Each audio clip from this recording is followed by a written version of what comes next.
Incident management. Incident management is one of the resolution processes of ITIL. When we talk about incident management, we need to understand what an incident is and why do we need incident management. Any infrastructure fault leads to an incident. An incident is an event which is not part of standard operation of a service and which causes an interruption to the service or reduction to the quality of that service. We need incident management to restore normal service operations as quickly as possible with minimum disruption to business. There are 9 activities of incident management: identification, registration, categorization, prioritization, diagnosis, escalation, investigation and diagnosis, resolution and recovery, and incident closure. Incident identification. How do you identify an incident? Let me explain you with an example.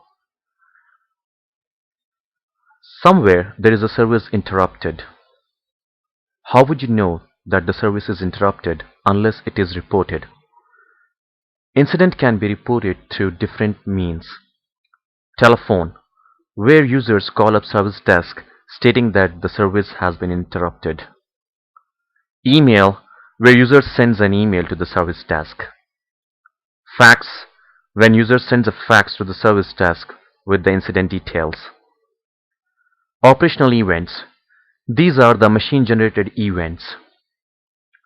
And web, there are self-service portals through which the users can log tickets with the service desk. Now once the incident is identified and reported, the incident should be logged. All the incidents should be recorded or logged to control the system. The next comes the incident categorization. Once the incident is detected and recorded, it needs to be categorized. What we need to understand here is, what is an incident that we are dealing with? Is it a software issue, network issue, hardware issue, server issue, etc.?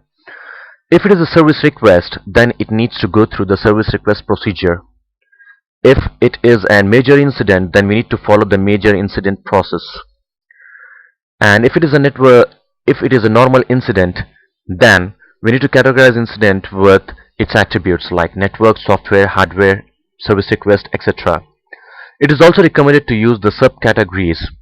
For instance, if there is one user who is unable to access a network, then you can use the main category as network, and under network you can also use the subcategory as networker client, as there is one user impacted. Then we need to prioritize an incident. There are 2 key factors in prioritization of an incident: impact and urgency. Impact is nothing but the impact of an incident on a business or a unit, whereas urgency is the maximum delay that can be made till the service is restored. If the impact and urgency is high, then the priority would be high, and if the impact and urgency is low, then the priority is set to be low. Incident diagnosis and escalation. Incident diagnosis is also known as initial support. In this activity, the service desk needs to go through the incident information or description and communicates with the user to diagnose the problem. This activity is used to identify the nature of the incident by examining its symptoms.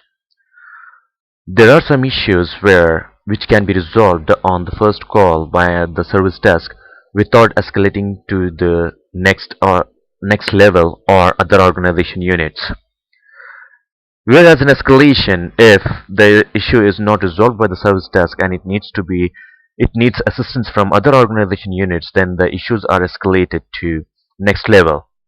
There could be level 2, level 3, or n number of levels till the issue or the incident is resolved. Incident investigation and diagnosis.